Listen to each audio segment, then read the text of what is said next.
And I think differently about distribution because I've never been the one who's been handed, 1 million subscribers on a golden spoon, right? And I think this is where a lot of people start out, is they're like, yeah, I want to start a podcast or a YouTube channel, or I want to be the next Gary Vee, or, whoever, insert whoever, right? It doesn't matter the name.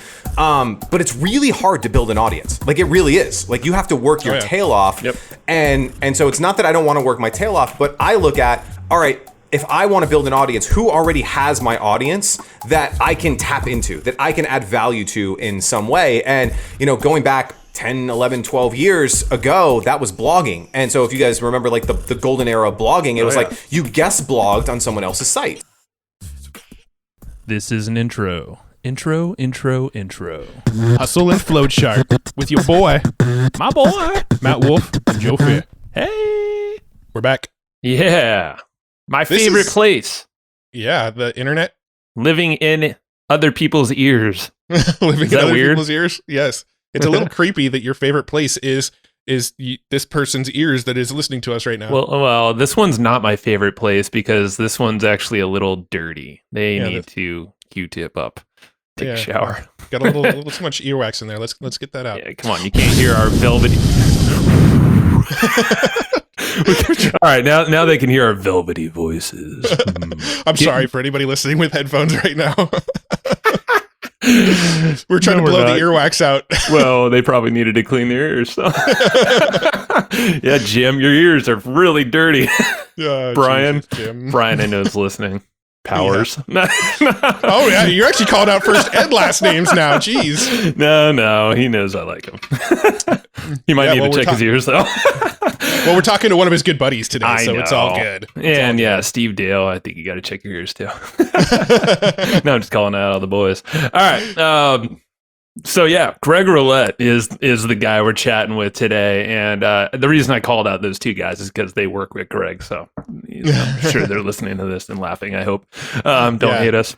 Dude, this episode was like, the energy of Greg is always amazing. Like, you cannot be around Greg and not have a huge smile on your face and have like energy. Like, Greg just brings it. Dude, we could attest to that because when we met him at Rich Schefren's event back in February of this year, we had dinner with him and Rob Kosberg, who's been on the show.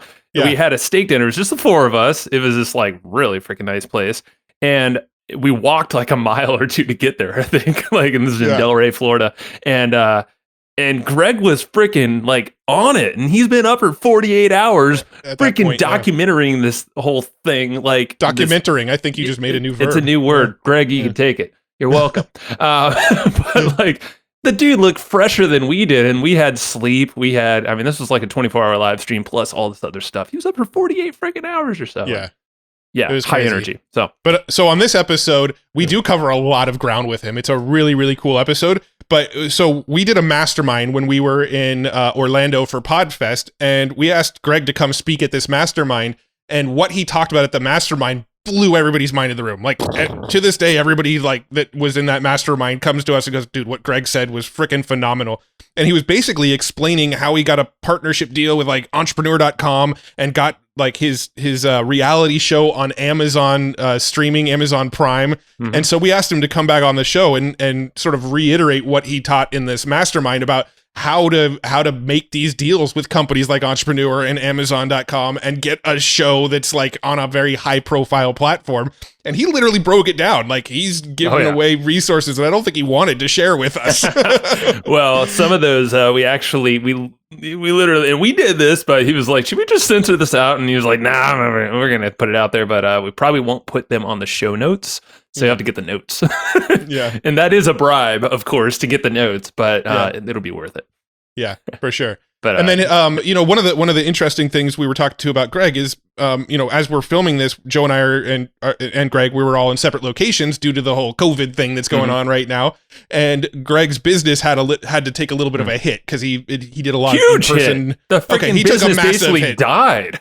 Yeah, he took a 6-figure hit, is what he told us. Yeah. So, so he had to reinvent some stuff, and he basically reinvented his business in the last 30 days and created a brand new 6-figure business. Mm-hmm. And so we get into that as well. Yeah. So let's just let's leave it there. Greg is absolutely amazing. it feels like we've known him forever. Like we just have this kind of like flow, and I don't know, just it's a good people. It's a sign of good people. So you're gonna love Greg. Get the notes. Let's start there because I mentioned them. So notes, I mean the companions to this episode. You have 2 weeks by the time this thing goes live. Don't wait longer, or you are not going to get them for free. At least you can get them in the membership. There's a way to get that. We're not going to talk about that now. Just get the notes. Hustle and flowchart.com / your mom. Comp. COMP. That's actually sort of difficult to do when we're not in the same location. Especially when I say your mom instead of comp. Yeah. Don't go to hustleandflowchart.com / your mom. Go to hustleandflowchart.com / comp. Should I make that redirect to /comp now that we said it? No. Well, yes, but with a picture of our moms. I don't know. Why not? Who knows? Let's make them famous. My mom listens. I don't know about yo mom. Right. My mom was on our live stream. She was commenting during our live stream. Not good enough, Trish. All right. So go to hustleandflowchart.com / comp or dial in your old rotary phone. Doesn't work on a rotary phone. Damn Don't tell them to All do right. that. Can't text on a rotary. Okay. No. Get your phone out and text the phone number 38470. You got it. 38470. I was using my mental memory, closing my eyes. Text the word comp, COMP, to 38470. You'll also get the notes that way, the show notes. Not the show notes, the companions. You're going to want the companion because there's some stuff that we're putting exclusively in the companions for this one, and you'll hear it in the show. So we haven't mentioned this actually in a while. I know it's another CTA, but hop in our freaking Facebook group. It's absolutely free. Guys like Greg are in there. So you can actually chat with him. It's at flowchartgroup.com. Flowchartgroup.com. Go there. Yes. There are literally like well over 2,000 people in there now. But like, I think last week we added close to 50 freaking people. Like, dude, and we're doing live streams every week right now. And we're bringing on interviews and doing interviews live to the group. We're sharing resources. I shared like a content calendar for members a couple weeks ago. Breathing exercises with instructors. I mean, like, flowchartgroup.com. It's free. There's nothing, no strings, no nothing. It's literally a way to connect with us and our guests and everyone else. And people are just having a good time. And we share a bunch of cool stuff there too. Yep. And then a final call to action. Yes. Go check out our sponsor. Ahrefs.com is a SEO tool that we love. We use it ourselves. Like I say in every episode, we used it long before they were a sponsor. And we're still using it to this day as a sponsor, and we still actually pay the monthly fee. They don't give it to us for free because we're a sponsor. True that. But we love it enough to continue paying for it anyway. Come on, Ahrefs. Come on. So go to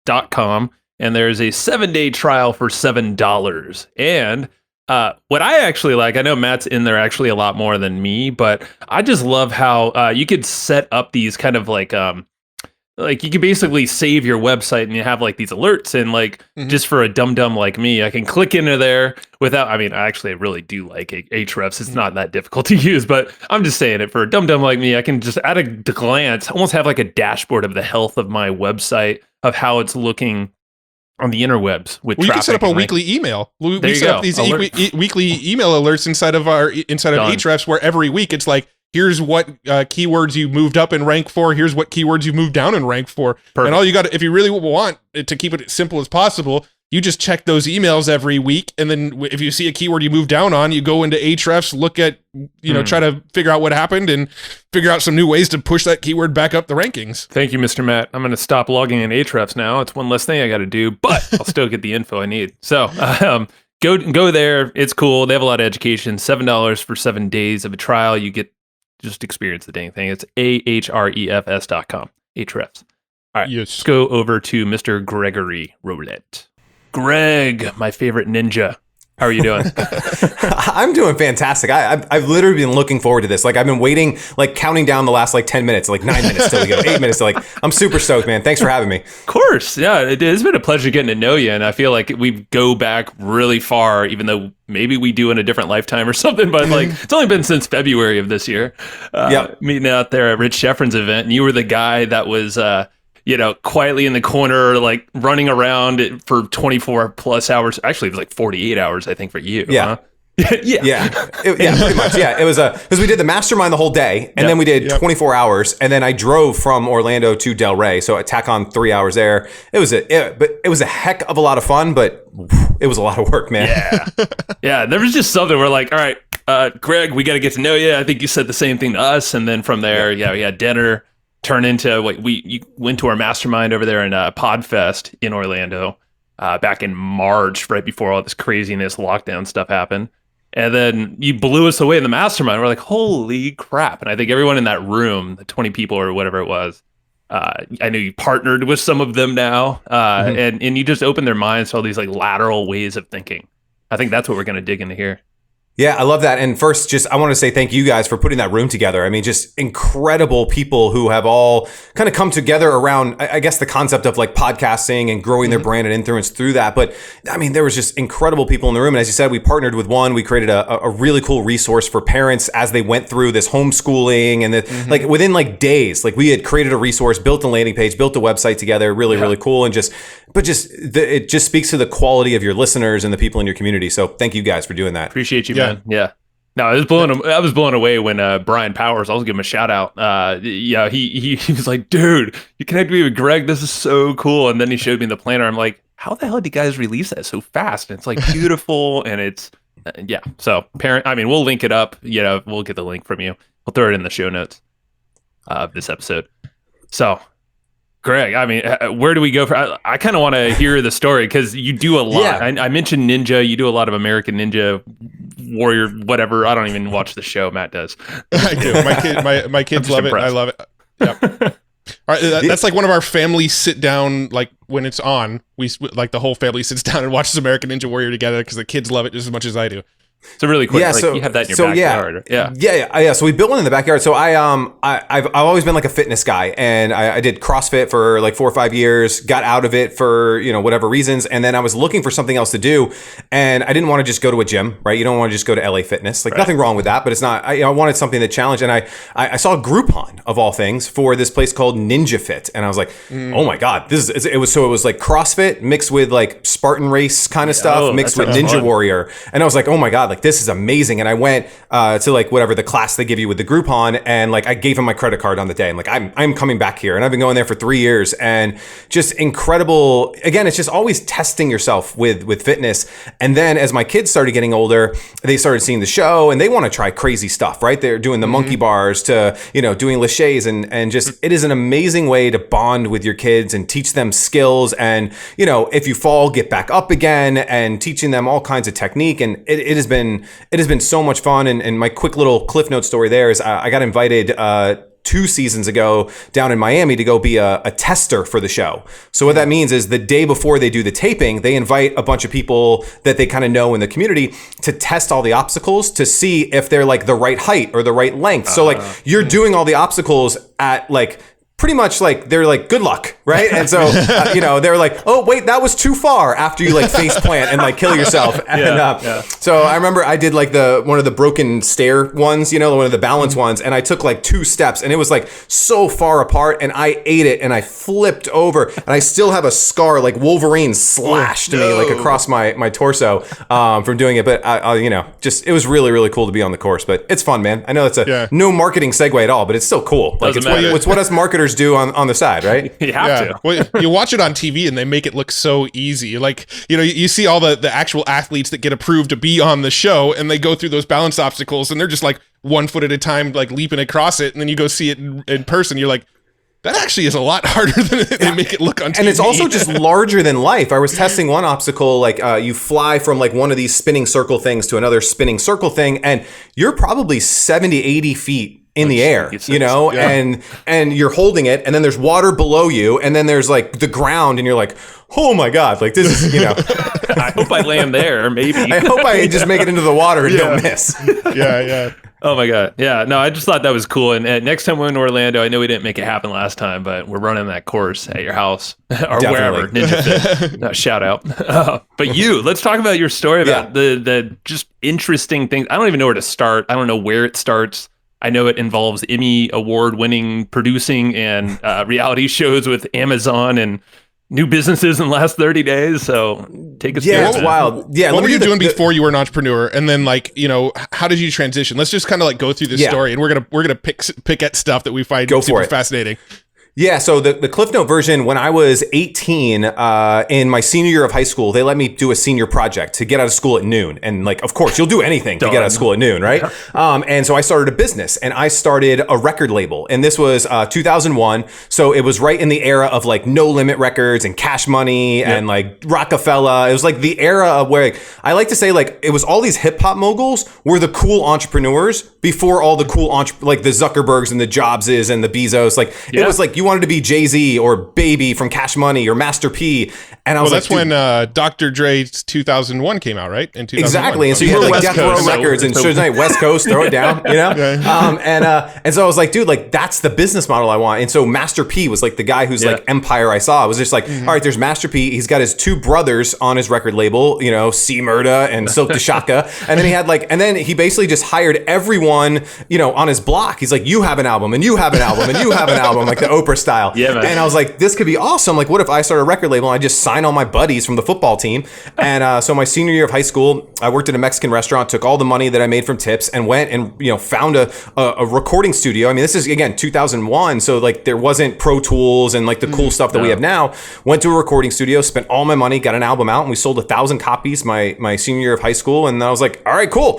Spent the next, 10 years touring the country, had a recording studio that paid for college. I've had everyone in my dorm room at UCF, everyone from Bone Thugs and Harmony to JT Money to Trick Daddy to, you name it, rappers that's how I paid for college. And, got out of that. I found this guy, surfer dude, who was selling this course that would teach me how to mass control people. I was like, I wonder who this mysterious figure is. And, to me, it was absurd that you were going to spend $2,000 on some videos that were going to make you rich, right? I know. And I'm, he's a great guy and I love him. I've probably spent more money with him than anyone. Sure. Good old Frank Kern. But I bought the course and I was immediately like, all right, I'm going to be the music industry's Frank Kern. And I created my first info product. It was called the New Music Economy, and it was teaching musicians. Again, this is like probably 2004, 2005-ish, like really early, how to do all the stuff that we do now, which is as a musician, we don't give away like free reports, we give away free songs, but we can build an email list. And then when we get them on an email list, we can sell them t-shirts and buttons and hats and pins and hoodies. And, so I taught musicians how to create a real business and sold, thousands of those courses to musicians all over the world. And, that was kind of the kickoff point. That's funny. Joe and I probably could have been clients of yours because back around that same era, Joe and I were both in bands. I mean, we weren't in the hip hop side; we were more the like pop punk emo side. But which is a great place to be during that era. Like that was the cool place to be, man. I've probably seen Fall Out Boy more than anyone other than Snoop Dogg. Buddy. From a concert side. Actually, one of my first band ever, little known fact, my first band ever was called Fall Out Boy. And then it was actually existed before Fall Out Boy, and then that Fall Out Boy got big, and so we changed our name because we're like, we'll never catch up to them. Don't need to mess with that trademark infringement or whatever. No. So and then leverage that. I met my current business partner Nick Nanton, who said, "Hey, all that stuff that you're teaching for musicians." I got a bunch of business owners like lawyers and doctors and financial advisors who we help to publish books and we help them become celebrities in their market. Can you teach them all this internet stuff and how to create course? And he's like, they pay more than $27, which is like what I was selling my course for. And I was like, wow, this sounds fantastic. So the same thing that I'm charging $27 for, I can charge $2,700 for. Yeah. And so we partnered up 11 years ago now, 11 years ago now. And we've been all over the world helping people to create TV shows and write books and, get in the media and use media to grow their business. And as you said, we've parlayed that into a film and TV company where we get to do documentaries and docuseries. We've done documentaries on everyone from Jack Canfield to Brian Tracy to Peter Diamandis to Jay Abraham to Joe Polish to Dan Sullivan to nonprofits. If anybody's been at Funnel Hacking Live the last 3 years, we've done the documentary that they've premiered there on Operation Underground Railroad on the human trafficking and side. And then we just did the big one on ClickFunnels that they just debuted.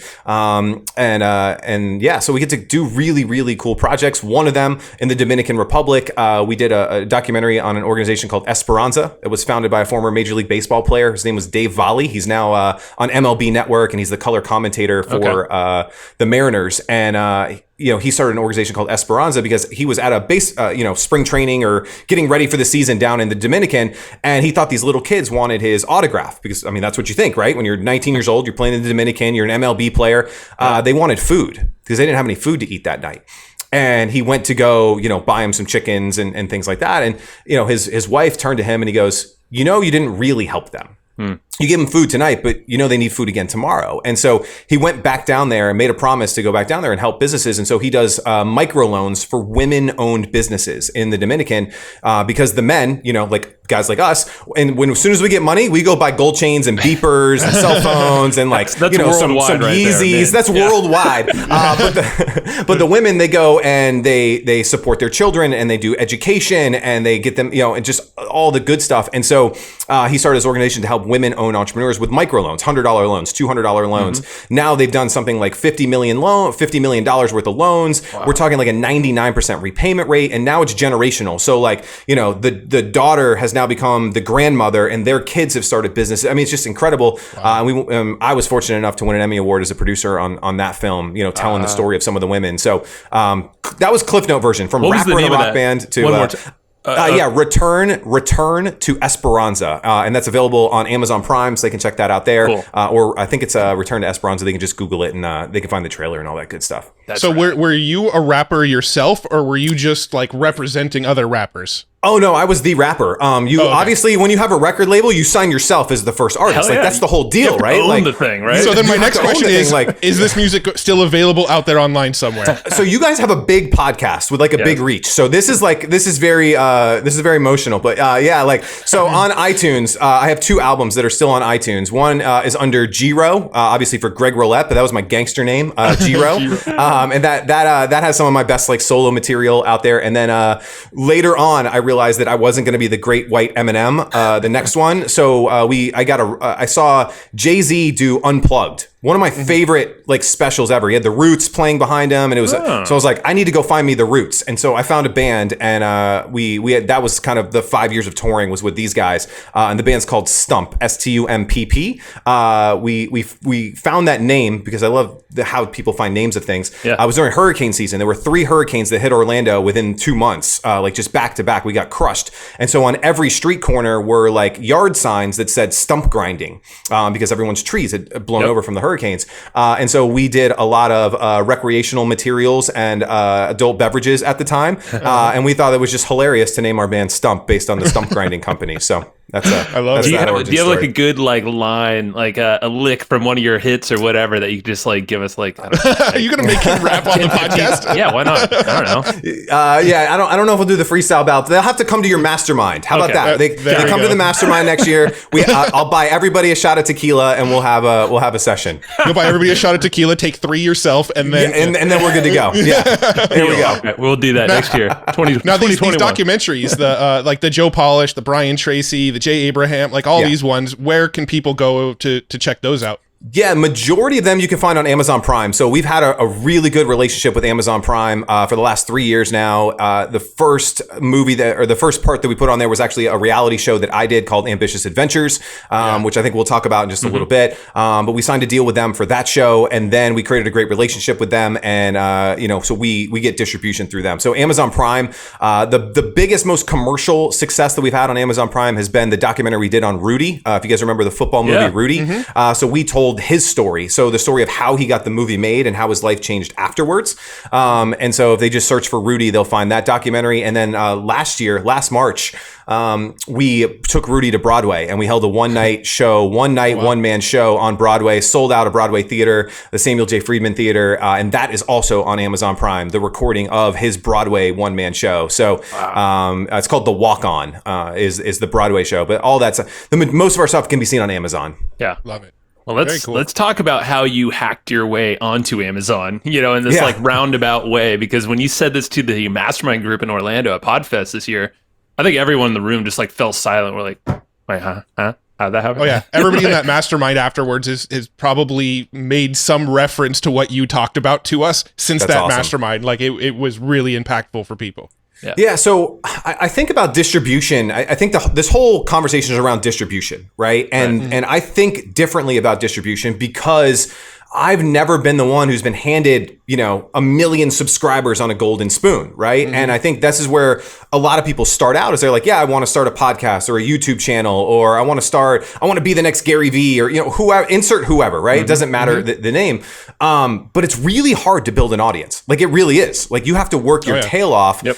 And so it's not that I don't want to work my tail off, but I look at, all right, if I want to build an audience, who already has my audience that I can tap into, that I can add value to in some way? And, going back 10, 11, 12 years ago, that was blogging. And so if you guys remember like the golden era of blogging, it was like you guest blogged on someone else's site. So you would write a guest post on Tim Ferriss's site, or you would write a guest blog on Huffington Post, or, wherever, right? And so when I was doing my music business, there was a ton of like industry people. I remember one was Elitist, and another one was Hypebot, which was run by the number one touring booking agent in the world. And I was like, hey, his name was Bruce. And I was like, hey, Bruce, can you write about booking and all that stuff? Can I write about ways that they can make more money after they book the show? And he was like, oh my God, that would be amazing. Like how to build your mailing list and how to sell more merchandise.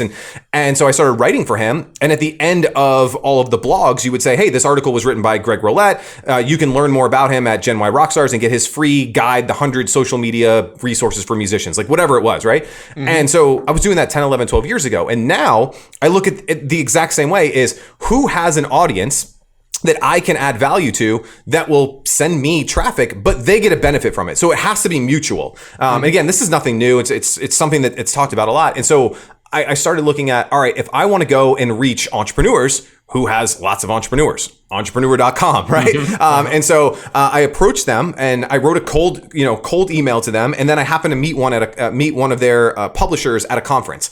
And I was just like, hey, I see that you guys are starting to get into video.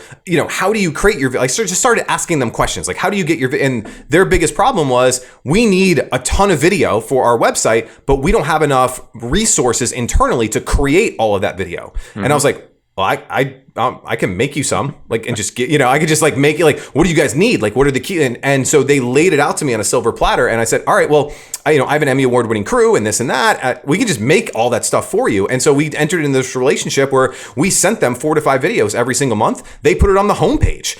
They put it on their social media. They put it on. So the first step in all of this is, who has my audience? And how can I find a way to infiltrate that audience in a good way, where I'm almost giving them more than they're ever going to give me in return? Now, obviously with Entrepreneur, I could say as seen on entrepreneur.com. I can say, I could interview my buddies and I'd be like, hey, Joe, Matt, like I got this show on Entrepreneur. Do you guys want to be on it? Now I have leverage. Because someone who just creates their first podcast and you try to go, hey, Grant Cardone or Rich Schefren or whoever, do you want to be on my podcast? They're like, who the heck are you? Like, but you say, hey, I have a show. It's distributed by Entrepreneur. Everyone says yes, right? Because they see audience already being built there. So that was kind of the first real big aha. And then we started looking at, well, who are other bigger players? So everyone looks at the obvious places, but what are the non-obvious places? And this is a lot of what I talked about at your mastermind was, all right, if I want to attract, and one of my big markets is financial advisors. Well, there's obvious places. Everyone's trying to advertise on Facebook and just typing in financial advisor as a keyword. And I was like, what if I just went to the Financial Planning Association? So anyone who pays their dues and is a due paying member, like that's probably a quality person because they pay for continuing education. I sell education things. And so I just went to them and I was like, hey, like, how can I write content for you? Or how can I film video for you? And they were like, well, we don't do video, but we'll take your articles. You can write for our blog. I started writing for the blog and I say, hey, I noticed you have a magazine. Can I also write for the magazine? Hey, I noticed you have social media. Can I take over your Instagram for a week? Can we do a Facebook Live together? And what we tend to forget is that it's not just the website or the magazine. It's all the other media properties. Like, for you guys, like you guys have an amazing podcast, but you also have, a membership site. You also have a newsletter that you send out to thousands of people. You have Facebook groups. Like, so if someone could tap into that and say, hey, you know what?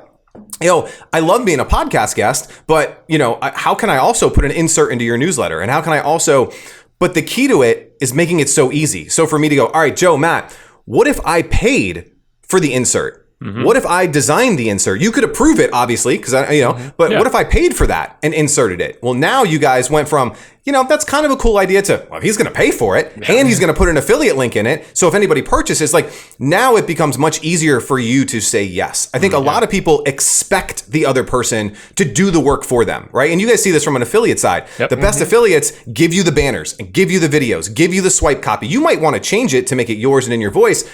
But the easier you make it for people, so like for the Financial Planning Association, I write the article. I write it in WordPress so that I can just give them the HTML code. So they literally just have to copy and paste it. They don't have to upload images. They don't have to do anything. I put the bylines in there. I find the pictures for them. I write the Facebook post so they can just copy and paste and put it into Hootsuite or whatever they use. Like, I make it so easy for them. When we did the entrepreneur deal, like, I had my video team make Instagram story videos that went with the article. I had them make images that they could put on their Instagram feed. And so their publishers were like, this guy is the best guy in the world because we literally just need to copy and paste. You're just saving so much time, money. You're just removing hurdles is all you're doing. You're taking it a step further. Yeah. And if you don't remove those hurdles, you're giving them a reason to say no. And I think when most people make the pitch to media, they're giving them a reason to say no. And I try to give them every single reason to say yes. And they would like be an idiot if they said no. Right. Sure. And do you get no's? Of course you do. Yeah. But the more that you can make it easy for them, the better. So now to the Amazon, right? So that's like so there's the next league of this. So like associations, things like that, entrepreneur, who are other media companies that have access? So everyone wants to get on Netflix. It's really hard to get on Netflix.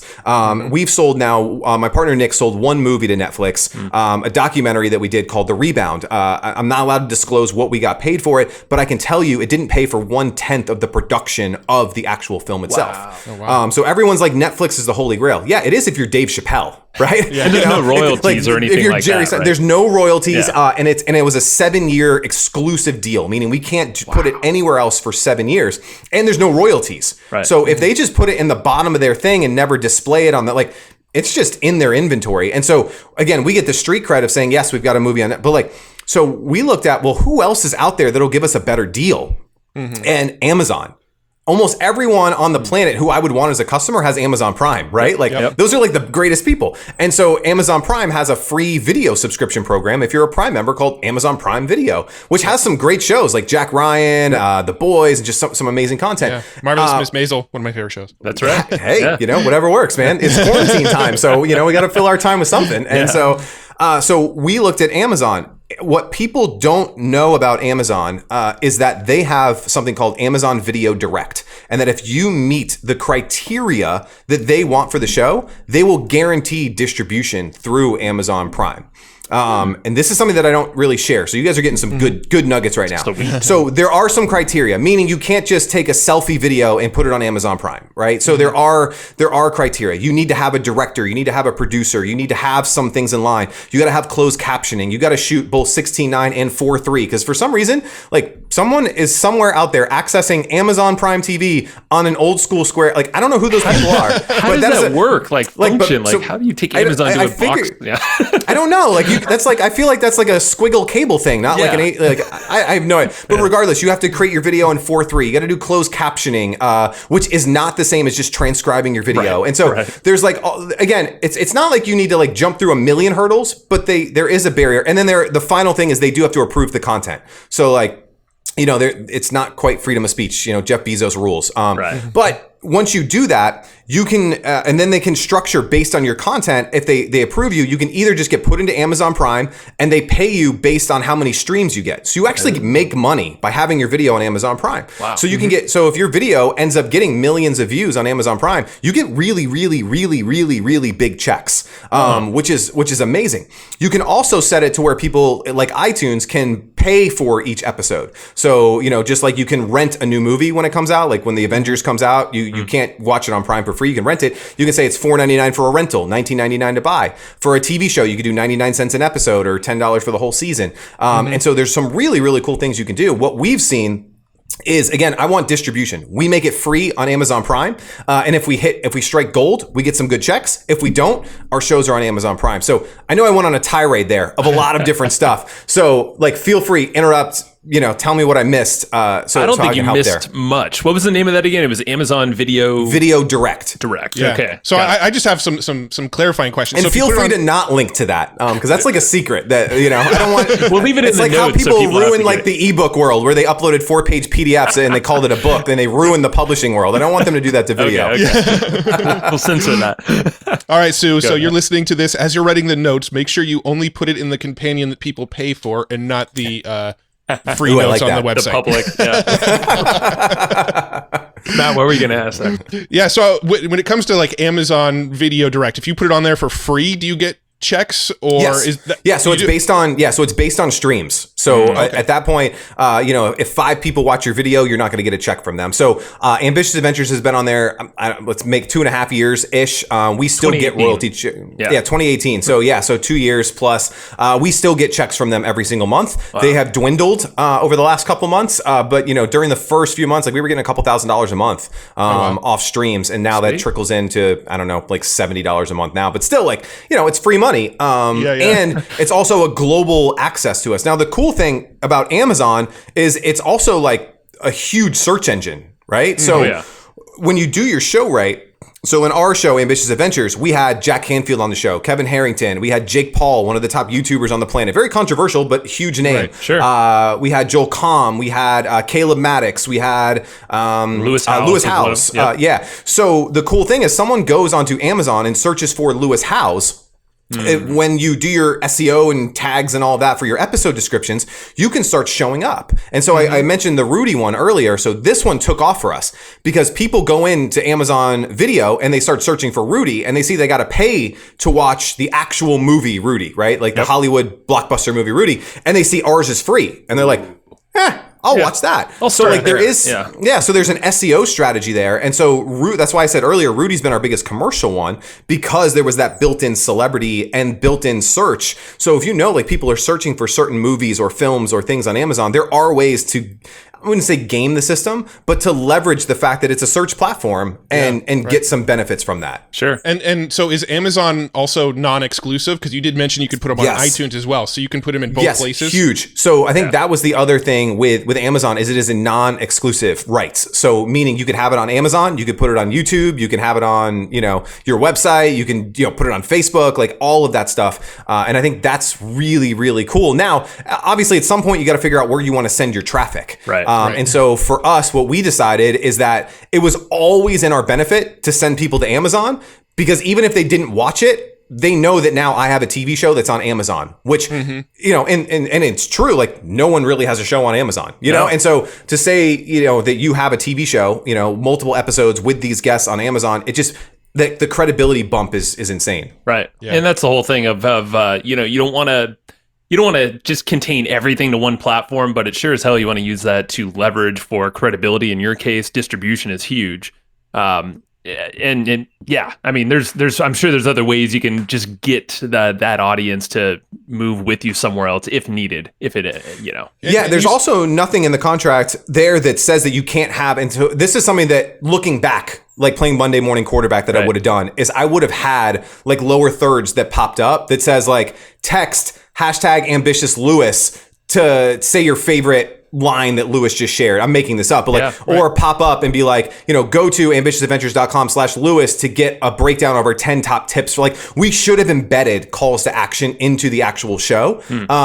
That, sometimes you're just creating a show and you forget about that. But I think that's a huge thing that I would have done is I would have embedded, and I would have done it very, I wouldn't have been like in your face, like, hey, if you're watching this video right now, there are 10 tips right now you need to get from Lewis. Like, I would have probably put up a lower third. That's like, if you love this interview from Lewis, imagine getting the full 3, like we interviewed Lewis, I think for 6 hours and like 9 minutes made it into the show. Right. Wow. And so, like, I would have loved to have been like, get the whole 2-hour edited interview with Lewis but is what you win some, you lose some. That's but fine. And then so with Amazon, you mentioned like if you have something on there, and I guess if it starts to get some traction, then Amazon sort of helps boost the traction more. So if you drive some traffic to it and get some eyeballs on it, then Amazon's more likely to feature it themselves, right? Exactly. So it's just like, Netflix, when Netflix like recommends, like other shows for you to watch. Well, Amazon has the exact same feature. So, ours was like entrepreneur based. And so if someone was on Amazon, let's say watching Shark Tank, or they were watching The Profit or something like that, if enough people were watching our stuff and there was similarities in it, their recommendation engine would be like, hey, you might also like Ambitious Adventures or this or this or that. So again, the recommendation engine really starts to kick in. Once they know that, all right, there's organic traffic coming to this. People, it's same thing as like a YouTube, right? I know you've had a lot of YouTube experts on. Is watch time is really important. Well, Amazon's the same thing. Like, wow, a lot of people are going to this. They're watching the whole episode. Then they're binge watching another episode. Then they're watching, like, we need to get this to more people. So it's the same concept as like a YouTube or a Netflix when the recommendation engine hits. I'm actually on the page now, and it says customers who have watched this item also watched Seinfeld. I never said we had the smartest audience, but or maybe we do. Like, I mean, it's a great show, so it is. I know. I'm not dogging and it The at all. Bachelor, Bachelor in Paradise. Well, so all right, so I want to go back to entrepreneur.com because that was where it kind of kicked off. It sounds like for this specific show, Ambitious Adventures, right? So, what was that whole take from entrepreneur.com? How did that transition into Amazon? I mean, was it just like, all right, more distribution?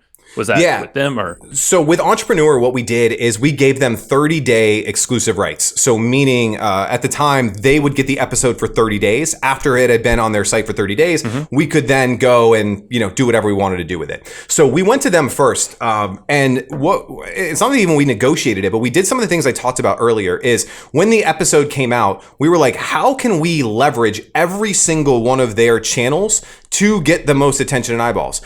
And I think that most people would be like, all right, we're going to give Entrepreneur the file. They're going to put it on their website and they're going to promote it because they're Entrepreneur. And we never thought that way. Like, we wanted them to think that way and we hoped that they would, but we didn't like leave it to them to do it. And this is not a knock on Entrepreneur. It's just that, they post something like 50 articles a day. So if we're one of 50 a day, which is like 350 a week, like we're nothing to them unless we did something. So we looked at what are all the different distribution channels on Entrepreneur that we might at least ask. The worst they can say is no. So the first thing we did is the day the episode was going to be launched on entrepreneur.com, we asked them if we could go live on their Facebook page. At the time, their Facebook page had about 3.5 million likes on the page. And we said, to again incentivize it, we said, hey, what if we could get Lewis Howes live to introduce the episode? We'll do a live Q&A with Lewis and then we'll play the episode live. And then when it ends, on the website, it would go live. And they were like, you could get Lewis? You could, and so we did that whole trick. Then we went to Lewis and we said, hey, Entrepreneur, I want you to do this really cool thing live with it, And so we had Lewis live on Entrepreneur's Facebook channel where people were asking him questions and we got to talk to him about the filming and he said how awesome it was. And then we did the episode. So, we ended up with, 100, 200,000 views of the live before the episode even went live. Wow. Then, like I said earlier, we made the Instagram stories. And so what we did is each episode had about 3 to 4 guests. So we made a different Instagram story, like 5 to 7 minute, like GIF style image for each guest. So there was one for Lewis Howes, one for Jack Canfield, one for my partner Nick, one for Carlo, who was in that episode. And then every day for the 5 days the episode went out, we were getting Instagram story stuff. We created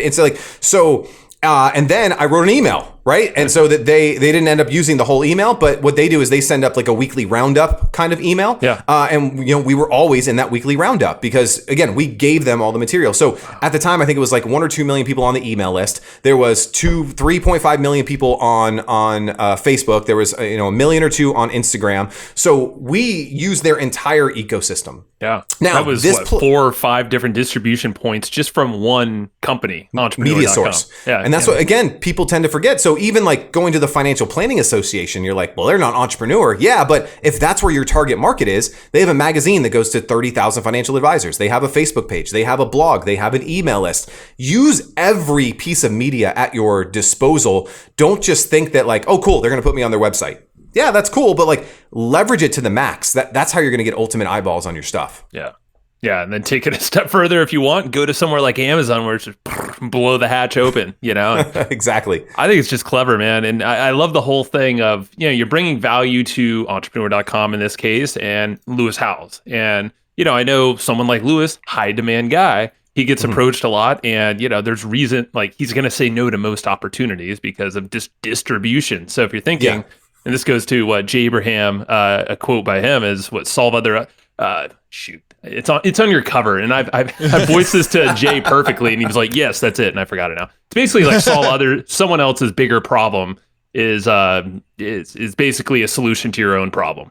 And so you're solving, Lewis Howes wants more distribution. Cool. You just paired him up with entrepreneur.com. Entrepreneur.com probably wants Lewis Howes because he's a hot rising brand. Boom, mash them up together. You're just in the middle and you made it happen. Yeah. This is somewhat controversial, and I shared this at the mastermind as well, is that sometimes, and people don't like to hear this because they like to think that all people are great people and they do it for the love of what they do. Sometimes you do have to pay to play. And sometimes you do have to recognize what people want in order to get them to do what you want. And so in the case of a couple people that we worked with, we knew that they had a book coming out. So we would say, hey, we'll buy 500 copies of your book if you'll do an interview for our show, or we'll do, Lewis, like we bought tickets to his event. Yeah. He wanted to sell seats to his Summit of Greatness. Like, I don't think that makes him a bad person. I think that he has, look, again, like you said, his time, super valuable. He's, at the upper echelon of what he does. And so if you want to get his attention, like he was trying to sell tickets. So I'm like, hey, we'll go in, we'll buy a bunch of tickets and we'll give them away as like a raffle, but he gets the revenue, he gets what he wants. And we got, we've done this with all kinds of stuff. We shared, so great resource, Charity Buzz. You can find celebrities who will give up a lunch or maybe invite you to their gala or whatever it is if you make a donation to their charity. And, one of the biggest ones that we did was with Larry King. It was $10,000 and we got to have breakfast with him. And so my partner, Nick, flew from Orlando to Los Angeles to the spot that Larry King has breakfast at every single day before he goes to the studio, had breakfast with him. And there's a shot that nothing's going to happen other than having some eggs and bacon with, Larry King. Sure. Luckily, Nick is a really good negotiator and salesperson. And we ended up doing a ton of stuff. We ended up doing a book publishing deal with him. And we ended up doing a documentary on his life, which I think is also on Amazon. Wow. But like, so at 10,000, like, again, people don't like to hear that. They like to think that, and does it happen? Like I cold emailed Larry King and he said does it happen? Of course it does. But sometimes to accelerate things, you do have to show people that you're in their league. And it's not something that people genuinely want to hear. No. But it's a way to buy speed to get you what you need in order to play that game. Yep. Yeah. And I mean, with this podcast, being fully transparent, we've had people on the podcast where we're like, hey, can we donate to your favorite charity in order to get you on? And we've done stuff like that to get some of the names on our podcast. We like to put out the perception that all of these people are our homies and we can just get them up on the phone anytime we want. But the reality is a lot of these people, we didn't know them before we got them on the podcast. And we did things like that to grab their attention. So, well, the beauty there is that, you do that to get the door open. But once the door is open, they can become if you can homies. Deliver. Right, if you deliver the goods, right? Yes. Yeah. So, and by the way, the Rollett Retirement Fund account number is 32. Love it. Oh man. I mean, so one question about this whole, Amazon talk and distribution, working with a big company. So you mentioned, a whole producing team, director, all that stuff. And crowdfunding is something that you've done before for some of your projects. Can you talk about that a little bit? Because a lot of folks probably just thinking, well, I can't afford to do this. Yeah, so I couldn't either. Because we run a business, and when I went to my business partners, I was like, hey, I want to go spend a ton of money to do my own reality show. They were like, you're nuts. Like, great idea, Greg, but how are you going to fund it? And so I initially funded a pilot out of my own pocket. Spent about $10,000 out of my own pocket to even just see if there was validity in the idea. Ended up that it was the crappiest pilot of all time. It was unwatchable. It was really bad.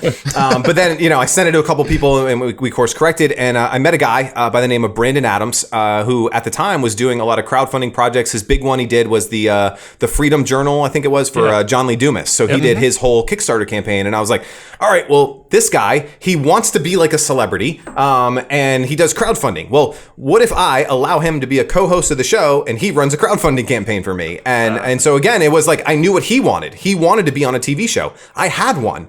I didn't have money to produce it. So, we found a way to work together. And so we ran a Kickstarter campaign. And again, I'm all about speed. Like, how fast can we put things together? So we met, I flew to Iowa, which is where he was from at the time, to speak at his event. I wrote a check to be a sponsor so that I could speak at the event so that I can meet him. I asked him, hey, would you come down to Orlando and do a consulting day to see if we have validity to this project and see, that was a week after the event. He was in Orlando. 7 days later, our Kickstarter campaign was live. Jeez. Right? That fast. And so I think people too often are waiting. They're waiting for permission. They're waiting till the timing's right. Like the timing was not right. Like I had just had my second child. My wife needed me at home. Our business was going up and down. Like I should not have been focusing on a show. But if I didn't focus on it then, when would I? Right. Right. I'd be 40. I'd be 45. I'd be 50. I'd be way past my prime. I would, have not be doing Ninja Warrior and I'd have an extra, 40 pounds at the waist. Right. And so, no one wants to watch that on TV. So speed of execution. Now, Kickstarter in and of itself, I do think is a great platform for certain things. What I didn't like, we ran a 28-day campaign, 4 weeks. We raised $52,000 in 28 days, nice. Ranging from, $1, back us to all the way down to $10,000 to be actually in the episodes. And we ended up selling 3 of those, which is how we got a lot of the money, which is where in some of the different cities, we don't like to disclose that, which ones, but they paid to have a segment essentially in the show. So like, hey, Lewis Howes and me in the same episode. And so that was really, really cool. And then we had a $1,000 tier where they got to come to the premiere and we hosted an event and stuff. And it was really, really cool. The downside of raising $52,000 on Kickstarter is that we had to give Kickstarter like $10,000, $15,000 in fees for it. Then we had ad spend that we drove people to the Kickstarter campaign. So so when all was said and done, I think that we ended up with just shy of 30 of those $50,000. Gotcha. And it was costing us about $15,000 an episode. So we raised enough money to do 2 episodes essentially, which again, that's great. It's awesome. It's an amazing way to kind of grow the business and get some funding. What I really see Kickstarter as is validity that you have an idea that people will actually pay for. Yeah. And how would you do it differently now if you were trying to raise some funds? Great question. I would do the exact same thing. I would just do it internally. And this is actually how we fund our documentaries now. So we just did one called Dreamer a few weeks ago with Giovanni Marsciuco. And we had some amazing people in there. Anush Asari, who was the Ansari X Prize, which was the first X Prize. Just some amazing people in that. And so what we did is we went to our list. They went to their mailing list and said, hey, we're putting together a documentary. Do you want to be there for the interviews? Do you want to be named as an executive producer? Do you want to come to the premiere? Yada, yada. And we say there's 10 producer spots, 10 executive producer spots. It's $10,000, $20,000, like whatever the pricing is. And we do internal crowdfunding.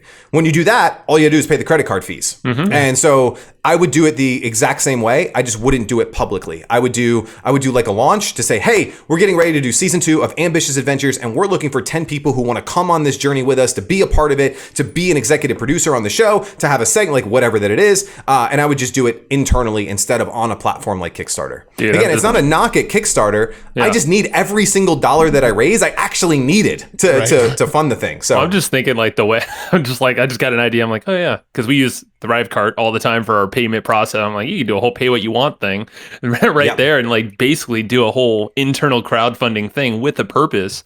And anyone can do that. And you never know and if you ethically bribe them with something that they really want, you never know what's going to happen with the list you're already sitting on or social media following that you already have. Yeah, you just rile them up, right? Like we all want to be a part of something, right? Like we're recording this. I'm dating this now for you guys, so you guys can hate me forever. But like we're recording this in the middle of like the COVID thing. Like everyone wants to either be a part of the conspiracy theory, or they want to be a part of the health side, or they want to be a Donald Trump fan or a Donald Trump. Like they all want to be a part of something, right? They all want to identify as something. And if you can create that in your marketing, like for this film we just did, the Dreamer one, like people wanted to be a part of this because they wanted to share the fact that you can dream something and it can become a reality. Like they wanted to be a part of that and attach their name to that so that they can share it with their followers, to share it with their kids, to be a legacy play, to like, if you dream it, you can achieve it. Like they wanted to be a part of that movement. And we've seen it with all kinds of movements, right? And if you can build that fire inside of someone to say, I want to be like going back to the music industry, right? Like everyone wants to be in that inner circle of the band before they make it big. It's true. Like, I knew Metallica when they were just playing at 25-person dive bars and on Santa Monica or whatever. Yeah. I just want to show off the fact that my band was once called Fall Out Boy. Achieved, Matt. You finally got your opportunity. We all want to be that person that supports them at that level, to be a part of that movement, to be the original Swiftie before before Taylor Swift became what she was, like, you know. Right. And so if you can create that 100%, like you can create your own internal crowdfunding thing, and they want to, people do genuinely want to help you. Definitely, you know, and you just got to give them something that they can latch onto. I think that's, again, going back to, it's the whole point of this whole episode really is just, you have to provide enough value for them to want to do it. That's right. It. Mm-hmm. Yeah. That's it. That's it. It's giving value and just getting creative and solving that problem, your problem, mashing them together. Beautiful things can happen, and distribution on a higher level that you can ever build yourself. Yeah, that's the thing. Building your own audience, man. Oh, it's tough. It's tough, expensive, and long. Yeah. And there's a lot of shortcuts to it. Yeah. And this is a great one. So I think we got about like, let's focus like the last 15 minutes or so on this new project of yours. You told us in the last 30 days, you've completely revamped your business. Well, you've kind of had to. Yeah. And share as much as you want. I mean, obviously this is all new and fresh, but I would love to hear what you're doing, how people can, check it out, because I think it parlays perfectly into the video stuff we're chatting about here. Totally. So yeah, I mean, our core business, 60 days ago was getting people to jump on an airplane and fly down to Orlando to be in our studio. And, whether that was to create their own online TV show, whether that was for, video, like high-end video production, social media videos. We did a lot of like the Gary V content model where people would come in and we create 30, 60, 90 days worth of content in a day.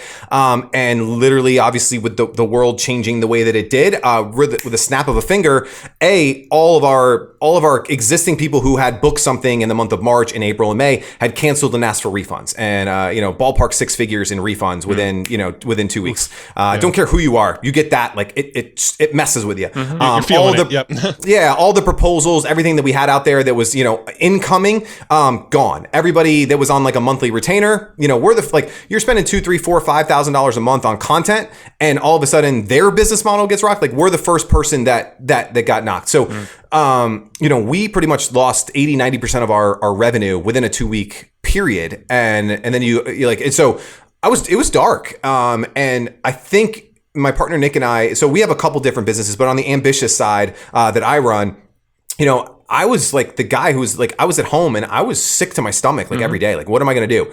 And what I want to tell everybody is that it's okay to be sad. It's okay to let out your emotions. It's okay to not know what, it's okay, right? As entrepreneurs, like we always got to be the alpha type and grind, like it's okay to like mourn, but then you gotta get your ass in gear. Yeah, and don't stay there. Right, don't stay there. And so, it was a Friday afternoon, and I was just thinking about, all right, so what are we gonna do? Like, how are we gonna hit payroll? How are we gonna pay people? And I had this idea. I started thinking about all the things that I'd done that had been successful in our businesses, and everything was related to speed. Right. So I mentioned the Kickstarter. Flew to Iowa. A week later, he's in my office. A week later, Kickstarter's up. Yeah. I remember right before my third son, Ashton, was born, I was supposed to go speak at an event. And this is our internal big annual event. And I get about a third of my revenue for the whole entire year at this event. And I wasn't going to be able to go because my son was going to be born during that event. And so I go, oh, crap, I'm about to lose a third of my revenue. What do I do? And I stayed up all night. I wrote like an email campaign. I sent it out. I didn't have the whole program worked out. I invited 2 of my friends to the office the next morning. And I started just booking strategy sessions on the fly, and I built the offer on the whiteboard while talking to people. And he was like, "You promised that guy 4 videos, and you promised this guy 3." And I was like literally making packages up, and it ended up being our best-selling program for like 18 months, our virtual video program, because my back was against the wall and I needed to do something fast. So we started to see like everything that I had done had been from taking action and doing it in a very, very fast way. And so that Friday afternoon, I said, I'm going to teach people how to do that. I'm going to teach people how to stop thinking about the things that they want from life and actually use this time that they have now to do it. And so that was Friday. Saturday, I had my wife film the sales video. And so just, again, a fun media thing. So I've been watching a lot of Jimmy Fallon at home. Yep. It's amazing, dude. It's amazing, right? Yeah. So his wife is the camera person, right? And his kids do all the graphics. Yeah. So I'm not smarter than Jimmy Fallon. So my kids made all the graphics. So it was a 5-module course. So they drew out, like module 1 was about content, module 2. And my wife was the camera person, and I had my wife film it, and I held up graphics that my kids made, and I filmed that on Saturday, built the funnel on Sunday, started selling it on Monday, sold it out by Friday, and delivered the course live on Friday. Saved my business. Wow. Right? From a Friday to a Friday. And then because of the amazing friends that I have in this industry, guys like Todd Brown, Rich Schefren, just jumping on the phone with them, jumping on Zoom, and they helped me build an entire new, and obviously my business partners, Nick and Jack, we all got together and we built an entire new business that didn't exist 30 days ago from today. We're recording this. And now we're on track for a 6-figure month this month, from front end, back end sales. We've hired 2 salespeople. Like it's growing like weeds because we didn't wait. And I think everybody who's listening to this, I know you had amazing guys like Rob Cosberg on a couple weeks ago about book stuff. I know you guys talk about podcast. Like, everybody wants to write a book. Everybody wants to write a podcast. But I jump on the phone with them, and then I jump on the phone with them 6 months later. I'm like, how's that podcast coming? They're like, still thinking about a cool name. Yeah. And I'm like, bro, 6 months went by. You do 4. You should be 24 episodes in, right? Easily. And so, and so just getting people to think about speed of execution. Mark Ford, who was at the mastermind you guys were at, Michael Masterson. Amazing book, Ready, Fire, Aim. And that's the philosophy that we teach in Velocity. It's most people screw up when they get into the aiming phase. They go to an event, they listen to a podcast like they're listening to right now, they're jacked up. That great guy was cool. I want to go do this. And then they aim forever. Well, what's the name of the show? What should I like? The problem with aiming is it's subjective. You could go a little more to the left, you could go a little more to the right, a little more down, a little more up. And all of a sudden you never fire. Right, I'm the kind of guy who I get ready, I fire, and I usually screw like 99 things out of 100 up, right? Like the tech doesn't work, they bought and they didn't get the right land. But guess what? I got real customer data and feedback. I got real customers who gave me money. I validated, and now I can aim and fix all that stuff because everything else is fixable. And people are forgivable as well. That's the thing. People think that you're gonna be hated. You're like, no. Sometimes you do get haters, but but the majority of people, they totally get it. And I'm just like, hey man, we launched this yesterday. I'm still figuring out the tech. But I think the other thing that I'm willing to do is like, I'll call somebody. Hey Joe, just saw that you ordered. We're working on the membership site as fast as we can. Give me like an hour and I'll shoot you and just that customer service. But it's that idea of like people are they're waiting for the perfect, like this COVID thing. Like if you didn't have a job, like maybe you got furloughed and you got all this, even if you are working, now you're not in the car an hour a day. Right. What could you be doing with that hour a day? And I'm not one of those people who say you should hustle your face off, work 24, like that is not me. I have kids. I know you guys, family people, like I want to spend as much time as I can with my family, but during the hours that I'm sitting in front of the computer or a microphone or a camera, I'm going to make it count and I'm going to help as many people as I can today. And so, but anyway, long story short, we built this whole business around this concept of velocity. So the program's called Velocity.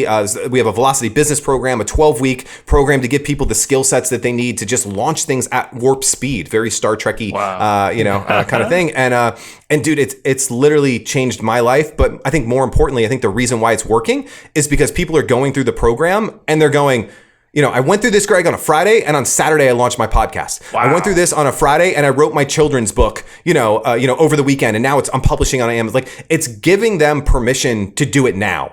Imperfect action. And anyway, it's just, I'm excited, man. It's really cool. I think that's great, man. I mean, I know Chris Krimitsos, Podfest owner, one of the creators, wrote a book, Start Ugly. Same exact kind of idea. Obviously, you have an action plan, but it's the concept of so many people stay over here, or they. It's not perfect action. They're either stuck in perfection or they're just stuck in the thinking phase of not doing. And it's like, okay, just break out of that. And it's just interesting because that's where the best things happen with pivoting. Or we focus on the wrong things, right? Mm-hmm. So in business, I learned this from Todd Brown, from Rich Schefren, 2 of my biggest mentors. And it's just like, and Dan Kennedy, the other one, is like, the purpose of a business is to make money and help people. Right. Yeah. Right. And I think most people do not do revenue generating activities. Right? Like they go through their entire day and they're like, oh, I did like 9,000 things today. And I'm like, well, which one of those helped you to get a client or to get a customer? And they're like, none. And I'm like, well, how, coaches are the worst, like life coaches, business coaches. I'm like, if I want to hire you to coach me, how can I do that? They're like, well, you got to go on a strategy journey with me. And then I'm like, no, like literally, can I give you $500 a month and you'll jump on the phone with me once a month to coach me? That's an offer. Let's launch that offer today. Keep it easy. And they're like, mind is blown because they focus on all the wrong things that don't. And again, I think it's because they replace doing those activities with actually growing a business. And that's not what a business is. And so, Velocity helps to give them the skill sets that actually generate revenue at the end of the day. Like, because that's the only thing that matters, right? Yeah, like, I love people that create a podcast and they want to help people and they want to change the world. That's awesome. But how are you going to fund all of that? Mm-hmm. Like, you need to generate a customer. Yeah. No, I think it's fabulous and it's timely. I think you're going to help a lot of folks, who are out of work right now or just some business owner that's just stuck in this whole pivot phase. Because they could have experienced exactly what we know. A lot of people and agency owners and all that stuff where customers just dried up. Like you said, there's a reason why their business dried up. So then the clients, that are the people with their clients in those spaces, good luck. But there's a way out. So what's I know you have a little planner thing. You were giving it out, I believe, at the mastermind, but is that part of this whole thing or something we could offer here? Yeah. So still the best place for people to enter into my world because of what I do and my background is the video side. And so we have a really cool tool, dude. It is so simple. Like this thing is not rocket science. Sometimes people are amazed that like, that's all it is. And I'm like, yeah, use it like 4 times and just tell me that it's all it is. And it's a video planner. And what we've done is there's 52 ideas. They're just like questions or prompts. And then there's 52 like blank pages with a really simple outline, a big idea, an intro or opening hook to your video, 3 bullet points and a call to action. And that's the same strategy I was using back when I was selling courses to musicians way back then. Mm-hmm. It's the exact same strategy that I use now. And, it's to speed. It's the fastest way that you get this planner.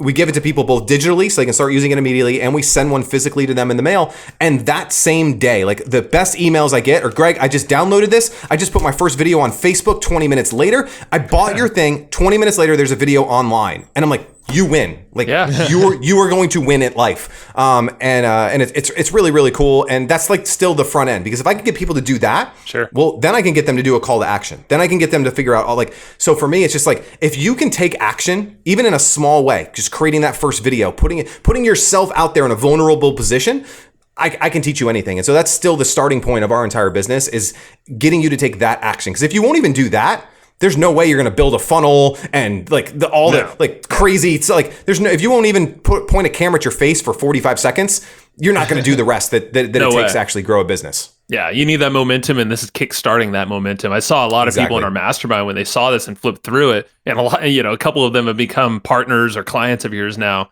just from that interaction and talks like this. I think this one even was longer. I don't think it was an hour or so, but yeah, that planner I know lit them up. Yeah, and I keep getting people from our mastermind talking about you and a couple other folks, but I hear your name often. So I'm like, okay, this is just kind of a no-brainer to have you on the show, but also the planner. So what's the link? I believe the ambitiousplanner.com/hustle is what we said, I think. That is what we said. That's the ambitiousplanner.com/hustle. Cool. Yeah, and we put something together special for you guys just for listening to the show today. So right on. Appreciate Very that, cool. Man.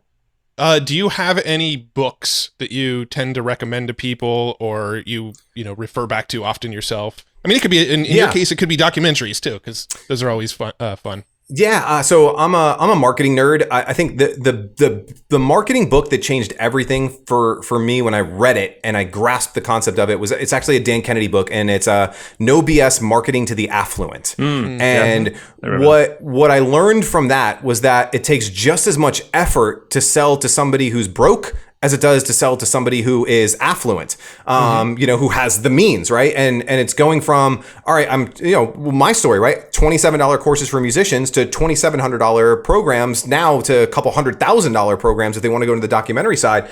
It was just changing that mindset of the who are we going to sell to? And that book, Dan lays it out perfectly. Talks about the difference between, the salesman who shows up with like their 8 PowerPoint slides and you're going to get pitched some life insurance versus like the guy who prescribes something and they just bring out like a napkin and they like map out your whole plan. Now he probably maps out the same napkin plan to everybody he talks to, but because he does it on the napkin, like, oh, this guy is he's prescribing something specific to me. And just like those mindset, amazing book that I recommend to everybody. It's like $14 on Amazon or something. It's really, really good money spent. I want to get that again. It's somewhere around. I haven't read that. I've got in years. One of my shelves over here. You can't see it on the camera. Like this shelf right here, where my pen is pointed to.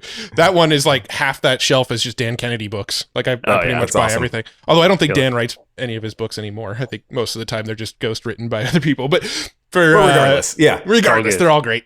Yeah. Awesome, Greg. I mean, anything else before we sign off here, man? Because I think I don't even know. We covered so much ground, and I think there's a lot of ahas here. But yeah, I'll leave with this because I think it's something that you guys are really, really good at too, and it's that having access to people's mailboxes is very, very underrated, and I would save a lot of money and make a whole lot more money if I didn't print my video planners and send them out to people. Because the majority of people just print out the PDF and that's good enough for them. But there's something about getting into people's mailboxes with the video planner, like you guys with the newsletter, like I'm like a kid at a candy store. I know what's in it. I listen to all the freaking episodes, right? But there's just something about Joe and Matt coming into my mailbox. There's something about when I send the planner out into the mailbox. There's something about, Dan Kennedy, like getting his newsletter. Like there's just something really, really powerful in that. And that's beyond the marketing capabilities, putting in inserts and ride-alongs and product samples or affiliate. Or like, there's just some different connection that you have. And so I don't want that to be lost on people and why we send the physical version out. Again, it would save me a metric ton of money by not having to mail out. Like right now, like, and just in the last 30 days, we've done 4,000 of these things. Like, so I mean, the cost is like, I cry every time I see the statement from the fulfillment company. But now that's 4,000 people's homes that I get to go into, and they have me now. Like you said, you have Dan Kennedy right on your shelf. Every single day you walk by that shelf, even if it's subconsciously, you see Dan Kennedy because he's there all the time. Now I'm on everyone's desk every single day for as long as they keep this there, and it is so powerful. So I know it's a weird kind of tangent, but I know you guys do a great job of that with the newsletter and the things that you do. And I know you guys have a book that you send out to people too. But like, it is so cool to have physical, to like take up space in someone's life, on their desk, on their bookshelf, in their mailbox, that it transcends the relationship you have with them. Yeah, I mean, just another little quick anecdote on that is we actually, because of the whole COVID thing that's going on right now, we've had some issues shipping to certain countries, right? Some countries have stopped allowing mail in from USPS just to sort of be on total lockdown. And we had to inform some of these customers, hey, you're not going to get a print version this month. We're going to have to send you a digital version because we literally cannot get it to you. And the people that we mailed about that, they flat out said, well, when mail starts working again, can you send me the print version because I'm collecting every issue? It's so cool. Yeah. It's wild, man. And I know Dan Kennedy's talk about it all the time. It's like, as soon as you go to a digital version only of that, the Evergreen Profits letter, you will get drop-offs because people wanted, and I get it. It would save you guys a ton of money, right? Yeah. But it is so worth it. So just a little antidote for everybody listening. Brother. I love it. Love it, man. Well, yeah. Well, so theambitiousplanner.com/hustle. Go get it. I know I'm going to go grab that because I think we gave all the physical ones out to the people at the mastermind we ran. I got one. Oh, bastard. Winning. I managed to keep one. Winning. So go check that out. Greg, this has been awesome, man. Thank you. Thank you, guys. This is a lot of fun. Thanks so much for tuning into that episode. I hope you dug it. I know Joe and I dug it. I actually kicked Joe out of the room. He's not here right now because I wanted to tell you about a tool that I really, really dig. We use it in our business. We recommend it all the time. It's called Easy Webinar, and it's a tool that lets you do live webinars, automated webinars, hybrid webinars, and, pretty much any other kind of webinar if there are other kinds of webinars. But anyway, this tool is kind of like your all-in-one, do-it-all tool for anything webinar related. It's Easy Webinar. It's put out by a dude named Casey Zeman. He's been on the podcast. If you haven't listened to that episode, it's a killer episode. He's a really smart dude, but his software is amazing. It does everything. It's, the title tells you exactly what it does. It's an easy webinar platform. And we use this in our business to run automated webinars all the time. We don't do a lot of live webinars these days. We like to do the kind of automated webinars where somebody can register and then they can either watch it like 15 minutes later or they can watch it the next day, but it's just kind of always running. And it's a system that helps us make autopilot sales off of our webinars. Super cool tool. If you haven't tried it yet, it's an amazing tool. And Casey is actually hooking you up. He said for listeners of Hustle and Flowchart, I can't believe he's doing this, but he said for listeners of the Hustle and Flowchart podcast, he's giving 25% off of the membership to use Easy Webinar. It's already super, super inexpensive for what it does and all the cool features it has, but he's hooking you up with 25% off because you're a listener of Hustle and Flowchart. Go to easywebinar.com/hustle. That's where you can get that 25% off discount. That's easywebinar.com/hustle. It's a awesome tool. You're going to dig it. So just go grab it. Check it out. easywebinar.com/hustle. See ya. No, not see ya. You'll hear me in the next show. I don't know how to close these things. Go get Easy Webinar. Talk to you later. Do you want to learn the hard skills necessary to support your favorite shows? Well, cool. Our friends Gina, Haley, and Mel created something called Podcast Production School.